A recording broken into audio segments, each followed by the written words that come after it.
gonna bleed for me.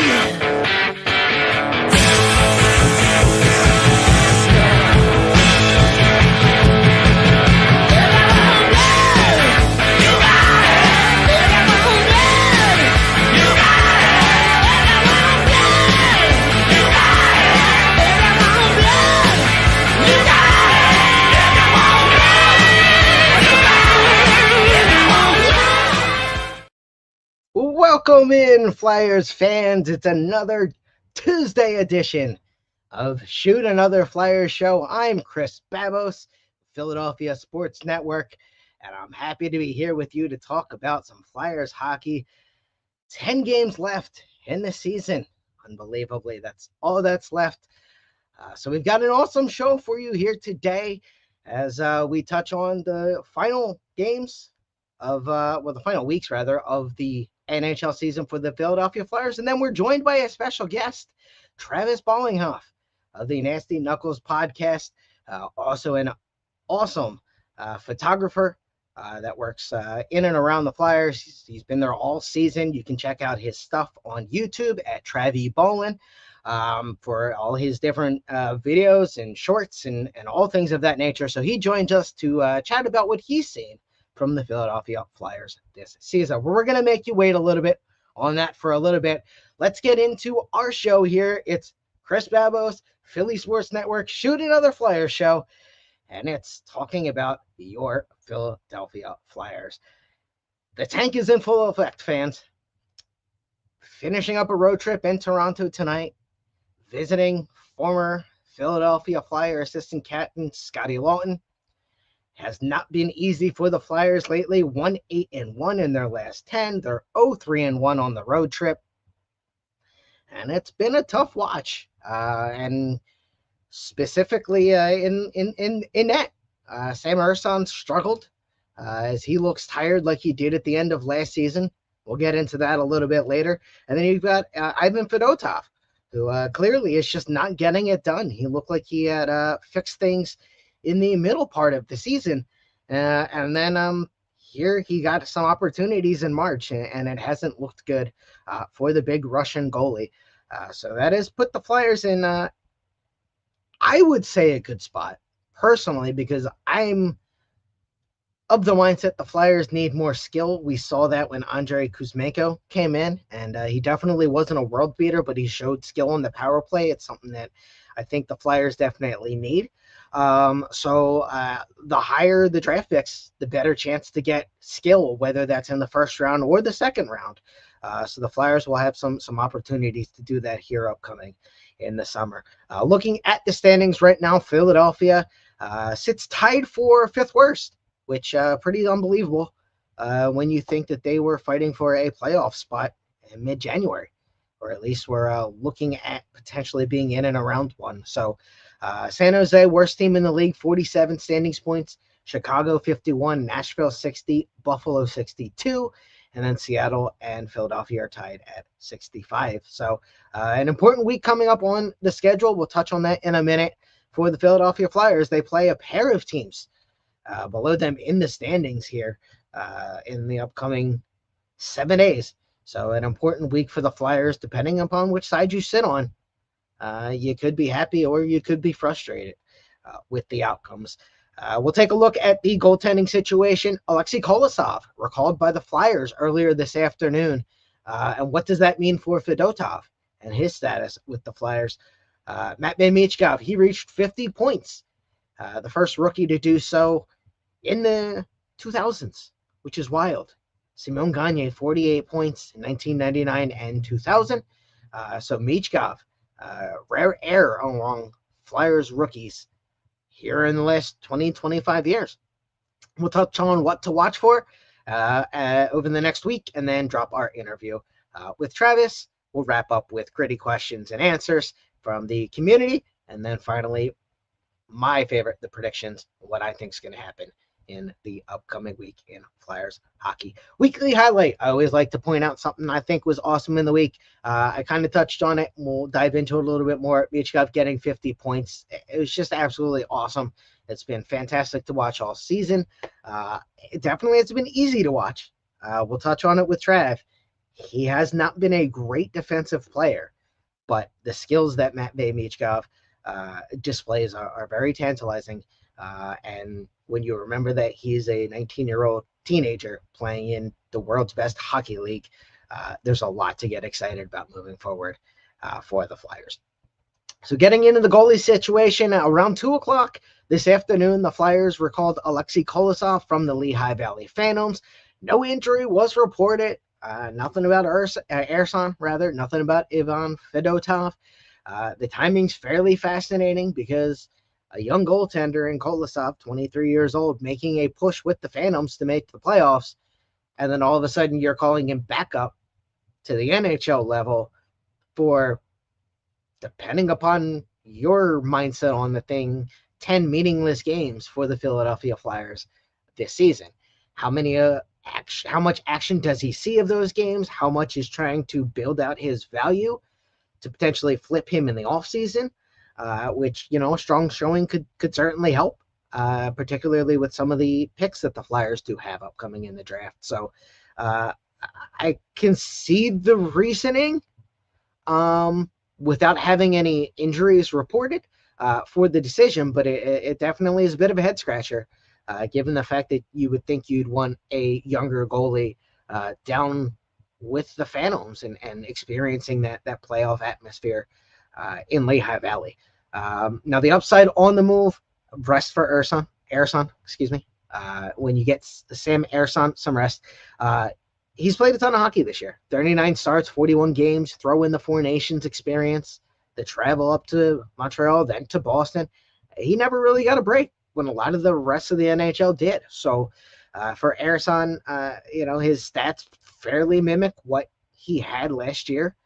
He started 49 games, 23, 19, and 7 with a 2.82 goals against and an 89% save percentage. And then this year he's 19, 14, and 5 with a 3 goals against average and an 88% save percentage. I've said several times, Ersan just seems tired.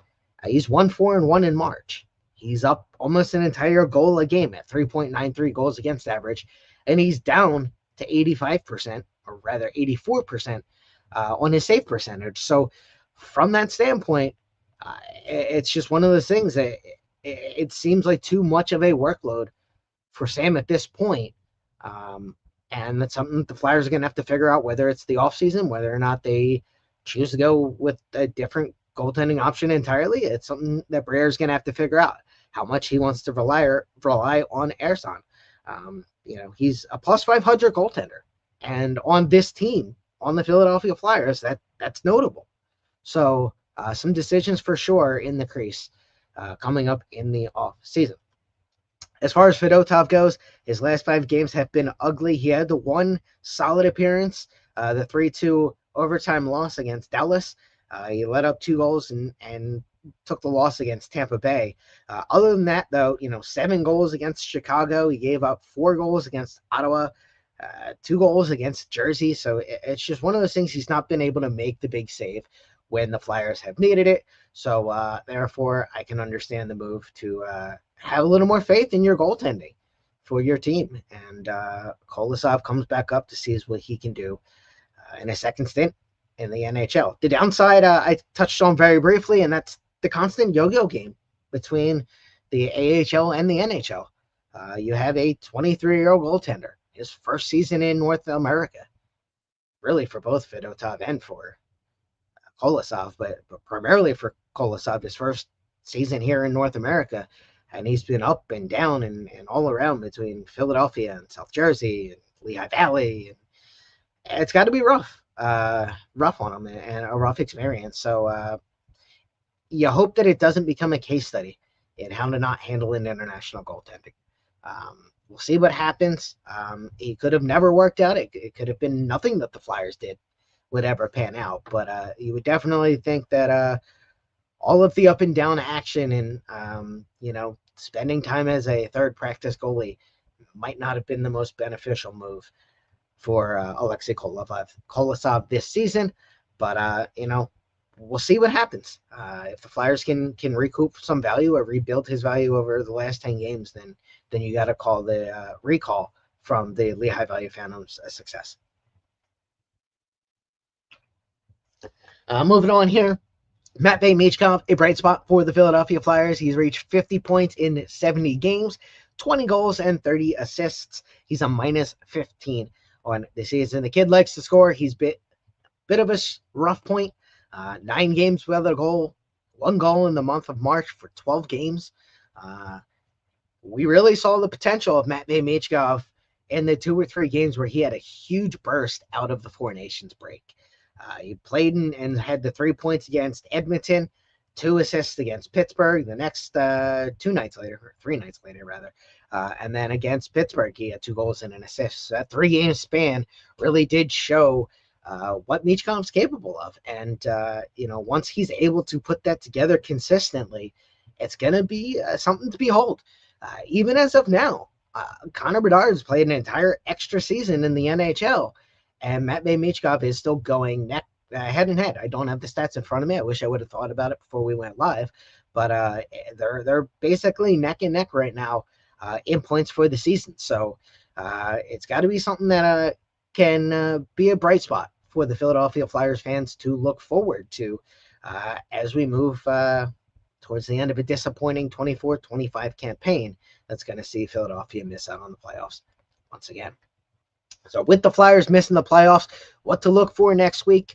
Honestly, it really depends upon what side of the fence you sit on. Fans who want to see wins, well, Buffalo and Nashville are on the horizon, and they're 2 teams underneath the Flyers in the standings. For fans who want high draft picks, well, you're going to be wishing for losses in those games. And then Toronto and Montreal, well, they will be quite happy to collect those points as they prepare themselves for the NHL playoffs. Toronto seems fairly secure in the Atlantic Division and getting a playoff spot, but it's going to be a tough battle there in that 2-3 matchup. And then, of course, you've got Montreal, who's holding a slim lead in that wild card spot.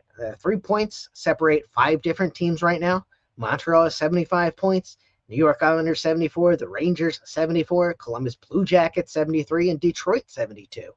So in the matter of a weekend, the entire standing situation can flip, and that's something we're going to be looking out for to see how those teams play against the Flyers and how the Flyers respond against those teams.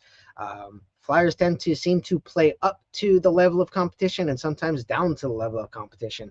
So we'll see what happens in the next 4 games over these, over the next 4 games. Give us a like, comment, subscription on YouTube, all those YouTubey things, and we can get you featured here in the graded comments and questions and answers sections on the next week's show. We do have 1 comment checking in, Spiral out. Thank you very much. Keep going. That's the best that you can do. It's one of those things that we'll touch on when we talk or we get to that interview with Travis. It's something he's been waiting for. And it's one of those things that I know a lot of Flyers fans have been waiting for to get those high draft picks. So that seems as good as any other time to send it to the interview with Travis. I'll give him a quick bio here. He is the producer and social media manager for the Nasty Knuckles podcast. Find him on Twitter at TravyBullin26. You can also find him on YouTube at TravyBullin. A bunch of sports stuff all across the Philadelphia sports landscape. So it should be about 14 minutes for you all. An awesome chat with a special guest, Travis Bollinghoff, with the Nasty Knuckles podcast. I'll see you in a minute. We welcome you into episode number 20 here with Shoot Another Flyer Show. We've got our first guest for you. It's going to be Travis Bollinghoff from the Nasty Knuckles podcast. We're going to record this on Monday, the day before the Flyers take on the Toronto Maple Leafs.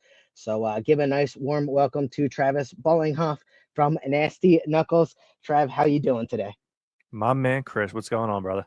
I can't complain. 10 games left in the Flyers season, which is almost unbelievable that we've gotten to this point, and quite a different year than we experienced last year. Hey, I'll be honest, I can't wait for the season to be over. It stinks that it's come to that, but Phillies are coming up. I'm actually really excited for NHL playoffs, but as far as the Flyers go, it's been brutal to watch. I don't want to complain because this is what I've asked for. Like I've kind of wanted this bottoming out and high draft pick. I've wanted this for a Mhm. couple of years, so I'm not going to complain about it. But man, it's tough to watch. It's definitely tough to watch. One thing not tough to watch though, Matvey Michkov, Yep. 50th point last night in the game against Chicago. Brutal loss to the Chicago Blackhawks. Now, granted, a good loss in the schedule for the Flyers, but absolutely brutal loss. Fedotov giving up 7 goals to one of the worst teams in the league. Yeah. It's I actually thought they were going to pull him after the first period like they did the day before. That's a tough look if you get pulled, not even just back-to-back games in a row, but back-to-back days in a row. That would have been a tough look. But they made him eat it. He gave up 7. And, yeah, I guess Torts said after the game he doesn't even know. I forget the exact quote. I shouldn't have even mentioned it, but he said something along the lines of, like, he doesn't even know if this guy's an NHL goalie, and I think that's what we're all thinking when we're watching. I loved watching him, in pre-camp this year and during training camp. I couldn't take my eyes off him. It's just been such a struggle. He doesn't make that big save that you need to, and unfortunately, right now that's kind of good for the Flyers. But it's not what you're looking for a goalie that you're paying, I think, $3 million plus a year. Yeah, you mentioned training camp. I actually thought he was their best goalie in training camp when we were there every day, and it just really hasn't translated as much as I don't really know what I was totally expecting out of him. I expected better than this, but yeah, I mean, it's been tough, and he had like stretches where he was playing okay, and then they wouldn't play him for like a month, 2 months, and a very odd season. I saw Kevin Kerr's kind of tweeting about this, and I'm right there with him. I can't see this guy on the team next year. Yeah, it's tough. Yeah, I think the Flyers are going to try to be competitive next year. I kind of wish they would, have a season like we've seen the last little bit here and go get this McKenna kid. But I think they're going to try to be competitive next year. And if that's the case, I'd be surprised if they didn't bring in a goalie, to play 40-50 and kind of share time with Ersson. Yeah, no, that definitely makes sense. Wrapping it back around to where we started here, Matvey Michkov, 50 points in the season for the Flyers. He's third place in the odds for the Calder Trophy. DraftKings has him played plus 800, FanDuel plus 600. So 50 points in 70 games. He's going head-to-head with Connor Bedard out there in Chicago. Yeah, it was fun to watch, wasn't it? And they had that. He played awesome, and the first matchup in Philly got that overtime winner. And I really like watching Bedard play. That snipe he had, kind of the high slot over Fedotov's glove. He's got, as far as Bedard goes, he's gotten so much criticism this past season, and it's like, man, he's playing 20 minutes a night on like the worst team in the league. I don't care what his plus minus is. He's fun to watch. As far as Matvey goes, yeah, you mentioned third in the odds. I guess Wolf is fourth? Wolf is fourth right now. I think it's like plus 2,500 or something, which, I mean, for a goalie makes sense. Unfortunately, it's just how the odds makers do it. Right. It's a shame that our power play is so brutal, because if he was scoring, if the Flyers were getting, a couple power play goals a week, imagine how many more points Matvey would have. He'd probably be first in the Calder. So it's a shame as far as that goes. But, yeah, I mean, he's fun to watch. He's been everything we've wanted to see, I think. And, yeah, I guess I don't want to harp on the power play too much. He's been good at 5-on-5. Yes. Power play points would definitely help to alleviate some of the criticisms that I see get hampered on Michkov, because everybody's like, he doesn't play good enough defense, which he doesn't yet. He's not expected to. But with that being said, you throw in, like you said, another 10, 15 power play points, and he's sitting up at 70, 75. Now there's a lot less criticism because of the fact that the power play is working. Also, the Flyers probably wouldn't be 1-8-1 in their last 10. Right. Yeah, so the power play, maybe it's a good thing they're so brutal. That's helping them get this high-end pick that we've been asking for. But, yeah, like he likes to come down that right wing and pull up and find the weak side defender.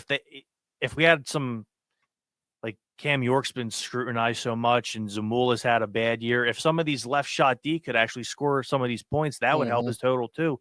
We see him do that play so much, and none of the defensemen can ever capitalize on it. But yes, just the stats are great. You watch with your eyes, it's awesome. There have been strides defensively. He's still not good. I don't know if he's ever going to be good defensively, but he's not as raw as he was at the very start of the year. So, yeah, very encouraging signs. I mean, the kid, I don't know if you call him a sniper, a playmaker. He does it all. He's been awesome to watch. Yeah, no, absolutely. I mean, it's the big thing that I noticed earlier in the season, first 20 games, he'd be sitting on that side wall, he being Michkov, waiting for his teammates to dig out that puck.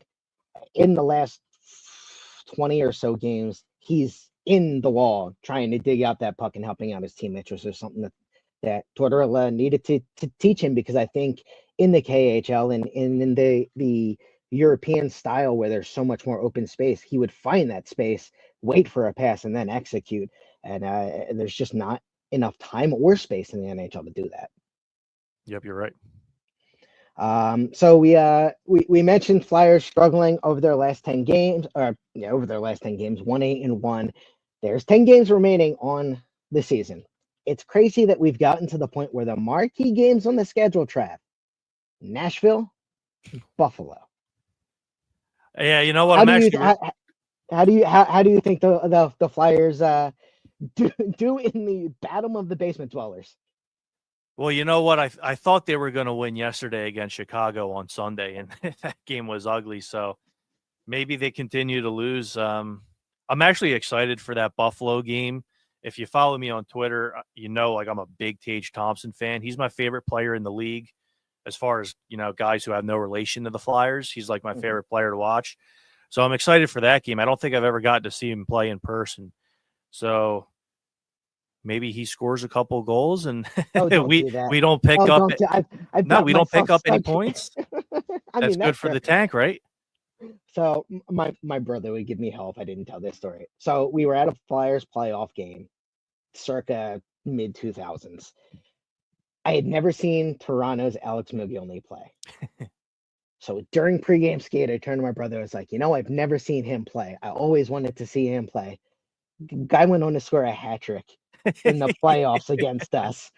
So now anytime somebody's like, I want to see X person play, I'm like, oh God, don't do that. Bringing back bad memories and flashbacks. That's funny. So we talked about the final 10 games. It's been a struggle. There's a lot of teams that are in that postseason hunt. Where do you think the Flyers fall? Do you think they go 10-8, 1-9? What are we now? Are we fifth from the bottom at the moment? We are currently tied for fifth at the bottom. I believe it was with, I've got it right up here. Yeah, we're tied at 65 points with Seattle, Buffalo 62, Nashville 60. And we have more games played than most of it. Yeah. So that helps. That's big. Buffalo has 3 games in hand, and Nashville has 2. So there's a legitimate chance they could sneak down to third. And that was wild. And keep in mind, you know, they were in a arguable shot at the playoffs in January. Right. Yeah. I guess at some point they were only 2 points out. Was that January? Yeah, you're probably right. So it's January. Even if we're going December, the fact that the Flyers have a chance in the bottom 5 in how they were playing this season is almost mind-blowing. I didn't think that that's where they would end up finishing.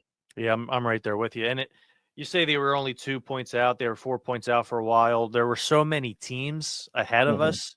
So we probably were, you know, it was never going to happen. But yeah, you're right. They were pretty close for a little bit. And then I'd have to think about, like, when the wheels truly fell off. Was it when they got rid of Joel and Frosty? I think it was a little around there. It was a little before that, without looking directly at the stats. But I mean, that's when the engine fell out, the car started to fall off. It's leaking through the roof. And then TK started to get into some problems. Yeah, Konechny got ice cold, and you know what? It feels like we're about to see one of them Travis Konechny hot streaks, which would not be good for the tank in the draft position. But at the same time, it's nice to see him get out of that funk he was in, because man, it was hard to watch. You could tell how he was in his own head, and man, like he had that 2-on-1 against Tampa, and he shanked the shot wide, and then he goes at McDonough. It's you feel bad for the guy, but he's playing better now, and points are coming back, goals are scoring, so we'll see. Hey, you can point, unfortunately, right to Konechny as for when and where things started to trail off for the Flyers. I think it was 1 goal in his last 22. Yeah. Had 2 points in 8 games coming out of the Four Nations break, which I don't fault him for. That was such a brutal schedule for everybody. Urson for Sanheim, hell for Coach Tortorella. I can only imagine where their brains were spinning 48 hours after playing in Boston in the Four Nations, and then you're hosting Edmonton. It's just mind-blowing scheduling, but they had to do it as far as the NHL. There was only so many other options they could do. Yeah, you mentioned Ersson. He was playing great from like end of December, I guess it was, up until Four Nations, and then they came back, and it's like, oh my God, he's been absolutely brutal. He earned his way onto that Sweden team based off of those performances and some injury luck, but you know, the fact that he got a win against the U.S., even though it was a shorthanded U.S. team, was so awesome. It was such a cool situation to be able to chat with him after that and just see how much pride he took from that, and all of the guys that competed there. It's such a cool event. Can't wait to see the next. It's far exceeded my expectations of the Four Nations. Yeah, I'm excited for Olympics. Yeah, absolutely. Before we get to Olympics, Trav, we'll sign off on this one.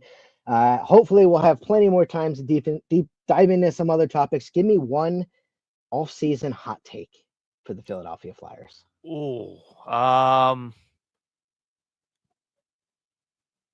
I don't even know if they're hot takes. The first thing that came to my mind is Cam York won't be here. Okay. And I don't think Ivan Fedotov will be in the organization. I don't know if you buy him out. I don't know if you eat 50% and trade him. I don't know if you mutual termination. I don't know, but I don't think Fedotov will be here either. I don't know if that's a hot take, but they were the first two things that came to mind. All right. Well, there you go. There you have it. So that'll be the first guest here on Shoot Another Flyer Show, Travis Ballinghoff. Once again, thank you so much for your hot time. Nasty Knuckles Podcast, give the people a bit of a promo on where they can find your stuff. You can find me. My Twitter's at TravyBallin26. You can find me on YouTube at TravyBallin. As far as Nasty Knuckles goes, yeah, we just had the Sonk Daddy Keith Yandel on telling some good stories. You can find us on YouTube, Nasty Knuckles, Twitter, Instagram, TikTok, all that fun stuff. So, yeah, thanks for having me on, Chris. Absolutely, Trav. Have a wonderful day, and we'll be with you soon again on Shoot Another Flyer Show.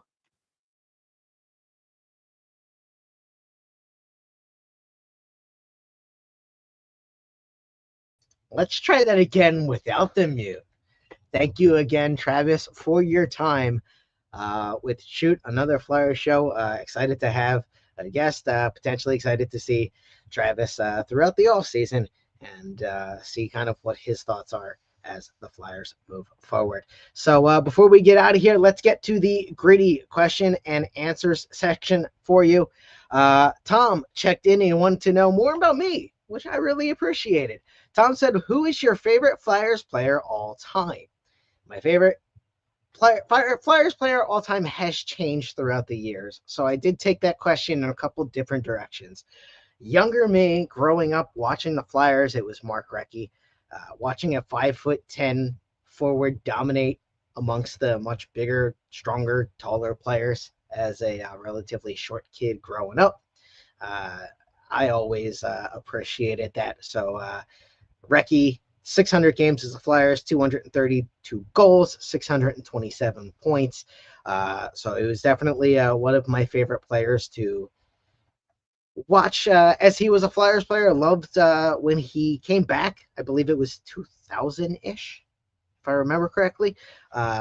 it was one of those things I never thought I'd see one of my favorite players return to my favorite team.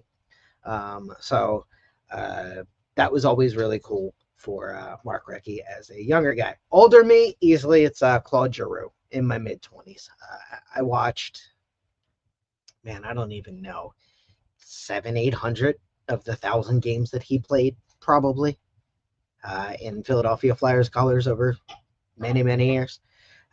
291 goals, 609 assists, and 900 points. That incredible run to the 2010 Stanley Cup Finals that we all know how that one ended, unfortunately. But always loved watching Claude Giroux, still love watching Claude Giroux. Had the opportunity, thanks to Comcast, believe it or not. Last year, they gave away some free tickets to a couple of different Flyers games, and I got to choose the opportunity to go see the Flyers play the Senators last year. So I got to see Claude Giroux. If I remember, it didn't end very well for Philadelphia. Don't remember what the score was, but it was pretty sure it was a loss last season for Philly. And then finally, Journalist Me, which is relatively new, all things considered, and that's Andrei Kuzmenko. He wasn't here very long, 7 games. Every time I got to chat with him, he had a smile on his face. I wish I would have had the chance to talk a little bit more about just his love for hockey. One of my favorite quotes, when he was talking about not playing through all of that time with the visa issues and the long break. And he said, just ready to get back to my beautiful job. And to me, that just, it showcased to me how much the man loved hockey. And, you could see it on the ice. You could see it, in the work ethic and what he did at practice and staying, afterwards. After practices were over to work on his skills. So as far as a journalist goes, Andrei Kuzmenko definitely is up there as one of my favorite Flyers that I've covered. So as we get out of here, we got the upcoming predictions for the upcoming week for the Flyers. Tonight they play the Toronto Maple Leafs. 4-5-1 over their last 10, sitting at 3rd in the Atlantic Division. I made this prediction last week, and I'll stick with that prediction. I think Lawton has a goal for Toronto tonight. I think Emil Andre ends up with some kind of an impact, a goal, assist, something of that nature. It's going to be a 4-2 loss for the Flyers against Toronto as the Maple Leafs pick up 2 more important points in the standings for the Leafs. On Thursday, the Flyers return home. They play the Montreal Canadiens, 5-1-4 in their last 10. They sit 5th in the Central and hold on to that last wild card spot in the Eastern Conference. I think Michkov picks up a goal against Montreal, but it ultimately results in a 5-2 loss for the Flyers against the Canadiens. Saturday, an afternoon contest against the bottom-dwelling Buffalo Sabres in the Central Division, the 8th place Central Division, 4-6-0 in their last 10. I think the Flyers do get a point out of this game. They go to overtime, a 5-4 OT victory for the Flyers on home ice. Matvei Michkov ends up with 2 points against the Buffalo Sabres. And then finally, next Monday, the Flyers host the Nashville Predators, 5-4-1 in their last 10. They sit 7th in the Central Division. I just realized I said Buffalo was in the Central Division. Buffalo is in the Atlantic Division, folks. I'm sorry about that one. But going with Nashville, 5-4-1 in their last 10, 7th in the Central. I think that Kolosov might get a start in that game. Results in a 4-1 loss for the Philadelphia Flyers. So ultimately, another 0-3-1 week for the Flyers. They pick up 1 point in the standings, which hopefully shouldn't derail the process too much of getting a high draft pick this summer. So here's what you got in episode 20. We talked about the goalie situation. Kolosov back up with the big team. So 3 goalies back in the rotation. Ersan, Fedotov, and Alexei Kolosov. We'll see how John Tortorella manages that. Matvei Michkov, 50 points in his first 70 games in the NHL. What to watch for over the next week as the Flyers play 4 games. We had our awesome interview with Travis Bollinghoff. And then finally, we had a little bit more about me in Grady questions and answers. So I thank you, Tom, very much for that question and answer session. So thanks for sticking with us here for episode number 20 for Shoot Another Flyer Show. I'm Chris Babos. Once again, thank you to Trav Bollinghoff for his appearance on the show. And we look forward to coming to you soon, once again, with Shoot Another Flyer Show. Enjoy the game and go Flyers. Want you to bleed for me.